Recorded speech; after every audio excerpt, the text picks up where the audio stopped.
Alright, I got a couple categories for you guys that I want to kind of clarify in those, and some of them I'm going to repeat if you didn't watch the first four for my man RP3. I want to categorize this one as the ride. Like I said earlier, with the 21, I feel like it tracks better. It holds its own in the weather. So obviously when you're going like 80 miles an hour, to me it tracks very well. I don't feel like I'm losing anything. It does a really good job. It also, to me, feels upright. When you're riding along, especially with no hands, it just feels like it wants to go straight. It doesn't want to lean or go in any direction.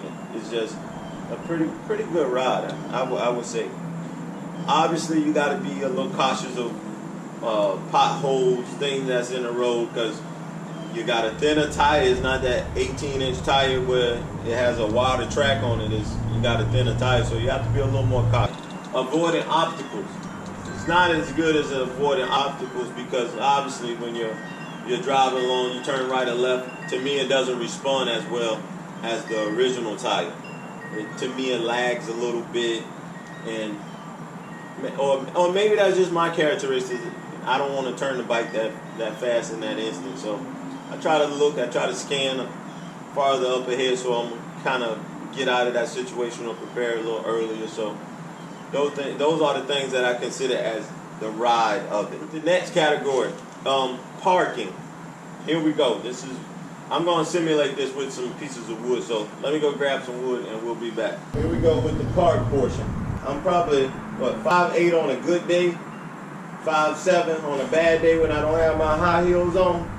But anyways, this is the park section of it, and it's something to think about for people are short.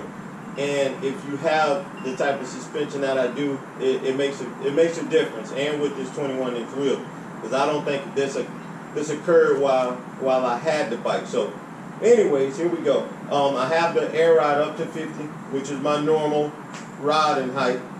And it's something that I think about when you're parking. When you're parking, I don't like to park where I know that I'm down. I'm going to put my kickstand at the bottom of a hill, because when you put it at the bottom of the hill, the bike tends to lead, and I'll show you that. So here we go. That's what it looks like when it's all the way down. And more times out of many, the steering wheel will turn in this direction all by itself without even me doing that. So hopefully on this camera view, you can see how far it leans to the left. And that's the bad part about it too. So once I get in, that's how it leans.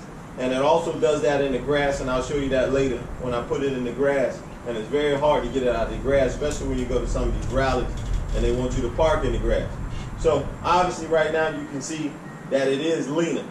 So when I try to stand it up, and I don't want people to say, oh, you gotta turn the wheel to the right and it'll help you get the bike up. Look, man, I don't care about that. Wow. It is what it is. To each is their own. I'm not here to tell everybody what to do. I'm just giving you an idea how it can be troublesome sometimes.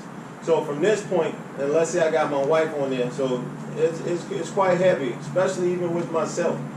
So obviously I'm pushing down on this side, but it takes a lot sometimes when you're at the bottom of the hill and the bike is leaning in this direction.